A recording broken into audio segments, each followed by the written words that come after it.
కార్లు మేడారం వైపుకే వస్తున్నాయి.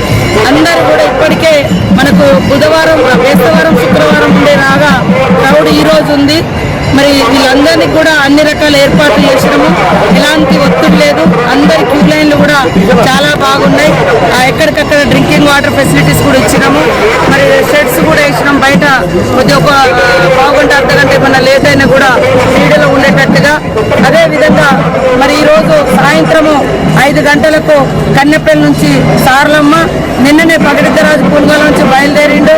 ఇప్పుడు గోవిందరాజు కూడా కొండాయి నుంచి బయలుదేరి మరి ఊర్లో మేడారం గ్రామంలో ఉన్న మినీ చిన్న గుడి సారమ్మ గుడిలోకి వచ్చి అందరు దేవుళ్ళు అలాయి బలాయి తీసుకొని ఆడ దేవుడి సన్నిధిలో జరగాల్సినటువంటి కార్యక్రమాలను చేసుకొని మరి సాయంత్రం 6 గంటలకు లోపు ఇక్కడ గద్దెల మీదకి సార్లమ్మ, పగడిద్దరాజు, గోవిందరాజు ఎక్కబోతున్న సందర్భంగా లక్షలాది మంది భక్తుల యొక్క హర్షధ్వానాల మధ్య మరి ఆ దేవుళ్ళు ప్రజల మధ్యకు వస్తున్నారు.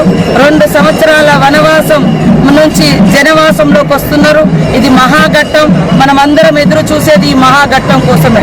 మళ్ళా 2 ఏళ్ల తర్వాతనే ఈ యొక్క గొప్ప అవకాశం మనకు దర్శించుకునే అవకాశం దక్కుతుంది. కాబట్టి అందరూ కూడా కుటుంబ సమేతంగా మరి మంచి సమయంతో, ప్రేమతో, భక్తితో, బాధ్యతతో మరి అందరూ వచ్చి దర్శించుకోవాలని కోరుకుంటూ అందరికీ నమస్కారాలు, ధన్యవాదాలు.